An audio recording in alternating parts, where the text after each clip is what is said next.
बिस्मिल्लाहिर्रहमानिर्रहीम। अब कह रहे हैं इस्लाम के अंदर कोई गलत बात हो ही नहीं सकती। अरे हमारे प्रॉफिट के मरने के 4 घंटे बाद मुसलमान एक दूसरे की दाढ़ियां खींच रहे थे। 3 खलीफों को कत्ल कर दिया हमने। हजरत अली को तो नमाज पढ़ाते, उसके बाद हम कह रहे हैं कि नहीं साहब, तशद्दुद और जो ये टेररिज्म, इसका इस्लाम से कोई ताल्लुक नहीं। तो हजरत अली को किसने मार दिया नमाज पढ़ाते हुए? प्रॉफिट की पूरी फैमिली को मार दिया 683 के अंदर या 682 में करबला में। जाकिर नाइक को लाए मेरे सामने, मैं पूछूं उससे। डॉक्टर जाकिर नाइक साहब, मैं 2 दिन से आपकी तकरीर सुन रहा हूँ। आपके तकरीर में मेरे समझ में ये आ रहा है कि कुरान में सबसे ज्यादा इंसानियत है। मेरा सवाल ये है कि दुनिया में हम जो प्रैक्टिकली दुनिया में देख रहे हैं, ये मुस्लिम ही ज्यादा सबसे आतंकवादी है और जो मासूम लोगों की हत्या कर रहे हैं, तो इंसानियत कहाँ है? माशाल्लाह, भाई साहब ने 2 दिन तकरीर सुनी और उसे यकीन हो गया क्या कुरान में सबसे ज्यादा इंसानियत है। माशाल्लाह, उसकी मुबारक देता हूं। लेकिन सवाल अहम है, सवाल गलत नहीं, आपका सवाल सही है। सवाल है कि हम देख रहे हैं मुसलमान ही आतंकवादी है। ये झगड़ा फसाद, मुसलमान फंडामेंटलिस्ट है, मुसलमान टेररिस्ट है, आतंकवादी है। जब हम कुरान पढ़ते हैं तो हमें इसका इज़हार होता है। लेकिन यह है क्यों गलतफहमी, जिस तरीके से मीडिया गलतफहमियां फैलाती है, हम उसको इग्नोरेंस में, अनजाने में मान लेते हैं। टेररिस्ट के मानी क्या है? मैं कहता हूं हर मुसलमान टेररिस्ट होना चाहिए, आतंकवादी होना चाहिए। आतंकवादी की मानी क्या है तो समझ लो। टेररिस्ट उसे कहते हैं जो इंसान दूसरे इंसान के दिल में टेरर पैदा करता है। अगर कोई चोर पुलिस को देख रहा है तो उसके दिल में टेरर आता है, खौफ आता है। उस चोर के लिए पुलिस टेररिस्ट है। इस तरीके से हर मुसलमान, कोई भी एंटी सोशल एलिमेंट मुसलमान को देखता है, उसके दिल में खौफ आना ही चाहिए। अगर कोई चोर मुसलमान को देखता है, कोई बलात्कार करने वाला मुसलमान को देखता है, कोई भी एंटी सोशल एलिमेंट मुसलमान को देखता है, उसके दिल में खौफ होना ही चाहिए। कुरान मजीद में अल्लाह ताला फरमाते हैं सूरह अनफाल में, सूरह नंबर 8 आयत नंबर 60 में, खौफ पैदा करो उन लोगों के दिल में जो लोग एंटी सोशल है, जो हक को इनकार करते हैं, उनके दिल में खौफ डालो। लेकिन सवाल यह है कि कई बार एक शख्स एक काम करता है, उसे 2 लक़ब दिए जाते हैं। मिसाल के तौर पे हिंदुस्तान 60-70 साल के पहले अंग्रेज हम पर हुकूमत करते थे। कई साल किया। बहुत से हमारे इस देश के हिंदुस्तानी थे जो इस देश की आजादी के लिए झगड़ा कर रहे थे। इनको अंग्रेज कहते थे आतंकवादी, टेररिस्ट। हम आम हिंदुस्तानी कहते थे देशभक्त, फ्रीडम फाइटर, पेट्रियट। वही आदमी, वही काम, 2 लक़ब, 2 टाइटल। अगर आप अंग्रेज की बात मानते हैं, अंग्रेज कहते हैं हमें इस देश पे हुकूमत करने का हक है। अगर उनको हक है तो ये लोग को हम टेररिस्ट बिल्कुल सही कहेंगे। लेकिन आम हिंदुस्तानी कहता है ये अंग्रेज तो तिजारत करने आए थे, इनको हम पे हुकूमत करने का क्या हक है? तो हम कहेंगे ये लोग हैं देशभक्त, फ्रीडम फाइटर्स, पेट्रियट्स। सेम आदमी, सेम काम, 2 लक़ब। वही आदमी, वही काम, 2 लक़ब। अगर आप अंग्रेज की बात को मानते हैं कि अंग्रेज को हक है इस देश पे हुकूमत करने का, हम मानेंगे कि वो आतंकवादी है, चाहे वो भगत सिंह हो या। लेकिन आम हिंदुस्तानी कहेंगे नहीं, ये तो देशभक्त है। तो आप किसके नजरिए से देखते हैं चीज को, फिर आप फैसला करेंगे वो आतंकवादी है क्या देशभक्त। आपके हिसाब से भगत सिंह देशभक्त था क्या आतंकवादी था? सतीश भाई, देशभक्त आतंकवादी नहीं था ना? था के भगत सिंह देशभक्त था क्या आतंकवादी था? देशभक्त। हाँ, मैं भी समझता हूं देशभक्त था। हम अंग्रेज की बात को नहीं मानते। तो जब अंग्रेज टेलीविजन पे कहते हैं, CNN, BBC पे, कि मुसलमान आतंकवादी, आप क्यों मानते? सवाल वो नहीं है। मेरा जो सवाल था, आता हूं, मेरा पूरा जवाब मुकम्मल नहीं हुआ। जवाब मुकम्मल होगा फिर आपको मौका दूंगा मैं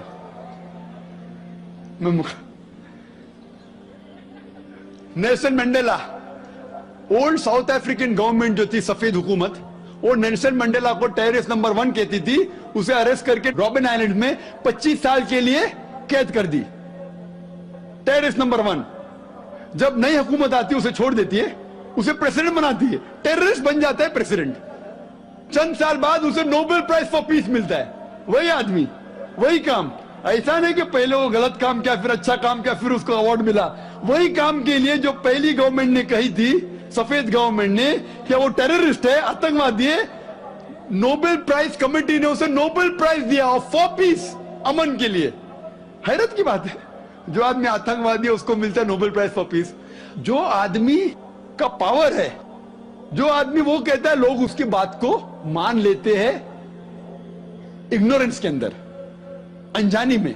लेकिन कुरान कहता है सूरह इसरा में, सूरह नंबर 17 आयत नंबर 81 में, वकुल जाल हक वज़ाकल बातिल इन्नल बातिल काना ज़हूका।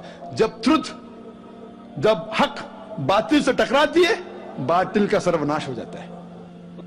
ब्रिटिशर्स अमेरिकन के ऊपर हुकूमत करते थे। अमेरिकन रेवोल्यूशन हुआ 18 सदी में। ब्रिटिशर्स कहते थे, मैं लंदन गया था 2 महीने पहले, वापिस से जाऊंगा 2 हफ्ते बाद। वो बॉम्ब ब्लास्ट हुआ था ना, बॉम्ब ब्लास्ट हुआ था, पता है, 7 जुलाई को। तो लोग आए थे, खराब है, मैं भी बोला ठीक है खराब है। तो वहां टोनी ब्लेयर आने वाले थे, वक्त नहीं मिला तो अपने चीफ ऑफ पुलिस को भेजे, बाद में मेयर आए थे। तो मैंने उनसे पूछा, आपकी देश, इस देश ब्रिटिश गवर्नमेंट जब हुकूमत कर रही थी अमेरिकन गवर्नमेंट पे 18 सदी में, वो जॉर्ज वॉशिंगटन और बेंजामिन फ्रैंकलिन को टेररिस्ट नंबर 1 कहते थे, टेररिस्ट। उसके बाद जॉर्ज वॉशिंगटन बन जाता है प्रेसिडेंट ऑफ यूएसए, टेररिस्ट बन जाता है प्रेसिडेंट ऑफ यूएसए। वो गॉडफादर है, गुरु है, किसका? जॉर्ज बुश का भी, ठीक है ना, जॉर्ज बुश का गुरु है। वो जो आतंकवादी आप कहते थे, उसके शागिर्द के दोस्त भी आप है। क्या बात है, आपका नजरिया क्यों बदल रहा है? आप कहते थे टेररिस्ट चंद सदी पहले, अभी आप उनके दोस्त थे। तो हमें यह तहकीक करना चाहिए कि क्यों उसको वो लक़ब मिला। अगर जो 11 सितंबर को हुआ था न्यूयॉर्क के अंदर, आप जो कह रहे ना मुसलमान मुसलमान, उसके ऊपर जवाब तो अभी आ रहा है। ये तो खाली वो स्टार्टर्स बोलते ना, स्टार्टर्स, सूप पीते पहले तो जरा बराबर खाना खत्म होता है।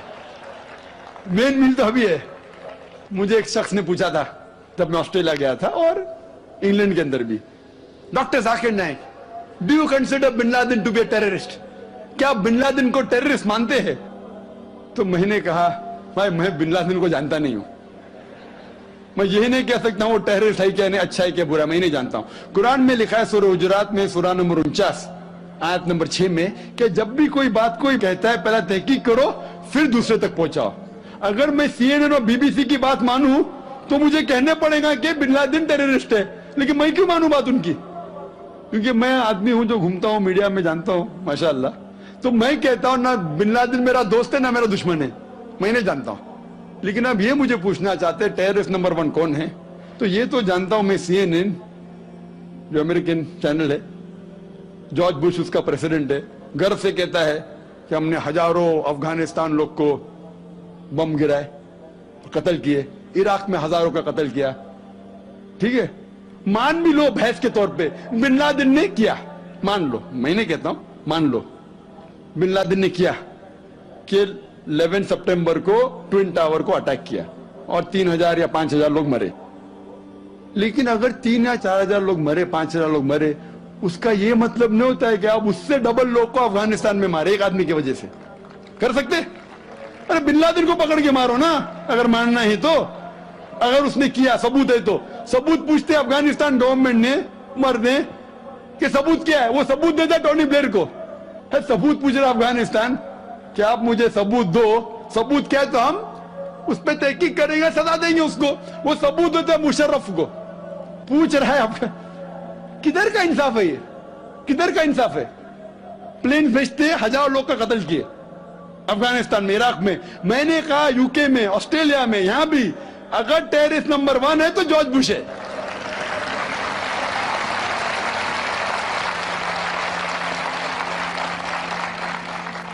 ट्विन टावर को किसने गिराया? CIA, FBI का क्या बजट है? इन लोग गर्व से कहते हैं अगर परिंदा भी पेंटागन के ऊपर उड़ेगा तो हम पहचान सकते। एक हवाई जहाज 1.5 घंटे बाद आके उसमें ठोक देता है, उनको पता ही नहीं चलता है। बहुत से अमेरिकन लोग, मुस्लिम लोग छोड़ो, क्या कहते हैं अमेरिकन लोग, क्रिश्चियन लोग कहते हैं क्या ये इनसाइड जॉब था, अंदर की बात थी, ये अंदर की बात। जिस तरीके से ट्विन टावर गिरा वो प्लेन के जरिए गिर ही नहीं सकता है। कितने लोग कहते हैं कि ये जॉर्ज बुश ने किया अपने वोट बैंक के लिए। कल मैं कह रहा था ना पॉलिटिशियंस के बारे में, कल की तकरीर सुनी ना आपने, हकीकत लगी क्या ने? क्या होगा? 5,000 लोग को मारो, वोट तो मुझे मिलेगा। $1 ट्रिलियन नुकसान, क्या फर्क पड़ता है? अगर नहीं गिराऊंगा ट्विन टावर को तो मैं थोड़ी इलेक्शन में आऊंगा। क्या करो? 1,000 लोग का कत्ल करो, नुकसान करो करोड़ रुपए का, मैं तो आ गया वापस सीट पे। ये मैं नहीं कह रहा हूं, ये मैं नहीं कह रहा हूं, ये अमेरिकन लोग कह रहे, तो गलत है। मैं नहीं कह रहा हूं कि जॉर्ज बुश ने गिराया, मैं जानता ना, मैंने तहकीक थोड़ी की। मैं कह रहा हूं कि बाकी लोग क्या कह रहे। अमेरिकन लोग कहते हैं कुछ लोग कि बिन लादेन ने क्या कुछ ने कहा जॉर्ज बुश, लेकिन ये तो मैं जानता हूं कि मैं टीवी पे जो देखा हूं वो खुद के चैनल के ऊपर कि जॉर्ज बुश गर्व से कह रहा 1,000 लोग को मैंने मारा हूं, इसीलिए मैं जॉर्ज बुश को टेररिस्ट नंबर 1 कहता हूं। ये बाबरी मस्जिद में जो हुआ हिंदुस्तान में, गुजरात में क्या हुआ, वोट बैंक के लिए हिंदू मुस्लिम में झगड़ा करो। बाबरी मस्जिद को कौन जानता था पहले? आप जानते थे? सुने थे बाबरी मस्जिद के बारे में? ये दंगे फसाद के पहले 1985 के पहले सुने थे? नहीं सुना था। मैं भी नहीं सुना था। ये वोट बैंक के लिए झगड़ा फसाद, 1,000 लोग मारे गए। गुजरात में जो हुआ क्या सही हुआ? अगर पुलिस चाहती तो, हमारे हिंदुस्तान पुलिस में माशाल्लाह इतना पावर है कि अगर चाहती तो दंगा फसाद हो ही नहीं सकता। बंबई में जो हुआ 1992 में, इफ द पुलिस वांटेड, किसकी जरूरत के बाहर रास्ते पे आए? लेकिन वो पॉलिटिशियन की इजाजत है, यहां मत जाओ वहां मत जाओ, यहां हंगामा करो, यहां कर्फ्यू लगाओ वहां मत कर्फ्यू लगाओ, यहां मुझे वोट मिलेगा वहां नहीं मिलेगा। आप समझे ना? तो ज्यादातर चाहे इंग्लैंड में हो या अमेरिका में हो या हिंदुस्तान में हो, कोई भी पॉलिटिशियन हो, तो पॉलिटिशियन की हरकतों की वजह से, जैसा मैं कल कहा, तो लेबल लग गया अभी मुस्लिम लोग पे टेररिस्ट। अगर आप जानते गुजरात में कितने लोग के मां का अपने आंख के सामने बलात्कार हुआ, बलात्कार करने वाला पड़ोसी है, उसके ऊपर कोई एक्शन नहीं लिया जा रहा है, तो वो कानून अपने हाथ में लेता है, गलत करता है, हम भी लेता है, क्या करें? सब समझ रहे? तो हमें यह जानना चाहिए इस आतंकवाद की जड़ क्या है, तो हमें जड़ पे जाना चाहिए और जड़ को खत्म करना चाहिए। अगर हम एक हो जाएंगे, अपनी किताब एक खुदा में माने, सिर्फ खुदा से डरे, जो खुदा की बात मानता उसको वोट दे, ना कि दंगे फसाद करे, आप समझ रहे? तो इंशाअल्लाह अमन होगा। और आप देखेंगे इसके बावजूद, इतना होने के बावजूद, अमेरिका में एक न्यूज है कि 9 महीने बाद 11 सितंबर के बाद 34,000 अमेरिकन ने इस्लाम कबूल किया। क्यों? जितना मीडिया इस्लाम के खिलाफ बात कर रही है उतना ही इस्लाम फैल रहा है। मैं जब तकरीर करने जाता था 11 सितंबर के पहले अमेरिका में, मजमा होता था माशाअल्लाह हजारों लोग का, ये अमेरिकन बहुत कम आते थे। अभी जाता हूं तो बड़ी तादाद है, ये जानना चाहते क्या इस्लाम में। आप भी आ जाए, शायद 11 सितंबर के पहले नहीं आते थे, बराबर की नहीं? आप जानना चाहते हैं क्या मजहब है ये आतंकवादी मजहब, मैं भी तो देखूं, आके मुतासिर हो गए क्या नहीं? अल्हम्दुलिल्लाह, डंके की चोट पे कहता हूं, मैं क्यों डरूं किससे? क्योंकि अल्लाह ताला फरमाते हैं सूरह इमरान में, सूरा नंबर 3 आयत नंबर 54 में, मकरुम मकरल्लाह वल्लाहु खैरुल माकिरीन। उनने प्लान किया, प्लानिंग की, अल्लाह ने भी प्लानिंग की, सबसे बेहतरीन प्लानर अल्लाह है। ये वेस्टर्नर्स प्लानिंग कर रहे कि इस्लाम को दबाने को, इस्लाम और बढ़ रहा है और फैल रहा है। जितने दबाने की कोशिश कर रहे हैं फैल रहा है। मीडिया कहती है कि इस्लाम में खवातीन के हुकूक नहीं है। 2/3 ऑफ द पीपल एक्सेप्टिंग इस्लाम, 66% के ऊपर जो लोग इस्लाम कबूल कर रहे हैं अमेरिका और यूरोप में, वो वुमेन है, औरतें। अगर औरतें को हुकूक हक नहीं मिलते इस्लाम में, तो ये अमेरिकन औरतें इस्लाम क्यों कबूल कर रहे, यूरोपियन औरतें क्यों कबूल कर रहे? क्योंकि इनको इस्लाम में जितनी खराबी दुनिया में है उसका हल मिल रहा है। योन रेडली थी एक ब्रिटिश रिपोर्टर जो अफगानिस्तान में गई थी रिपोर्ट करने के लिए तालिबान के वक्त। जिस तरीके से सलूक किया तालिबान ने उनके साथ, मैं तालिबान का दोस्त नहीं हूं भाई, फिर तो आप बोलेंगे तालिबान का एजेंट आ गया। मैं ना बिन लादेन को जानता हूं ना कोई तालिबान को जानता हूं, हक की बात कहता हूं, डरता नहीं हूं। अगर ब्रिटिशर ने कहा कि भगत सिंह टेररिस्ट है, मैं उनके खिलाफ हूं, डरता नहीं हूं। तो योन रेडली ने इस्लाम कबूल किया, बाद में गई थी खिलाफ लिखने के लिए, मुतासिर हो गए, मुस्लिम बन गए। तो इसीलिए हमें हक की तहकीक करना चाहिए और हमें जो लोग हक के खिलाफ है उनके साथ जंग करना चाहिए, तभी इस दुनिया में अमन होगा। ला इलाहा इल्लल्लाह, ला इलाहा इल्लल्लाह, ला इलाहा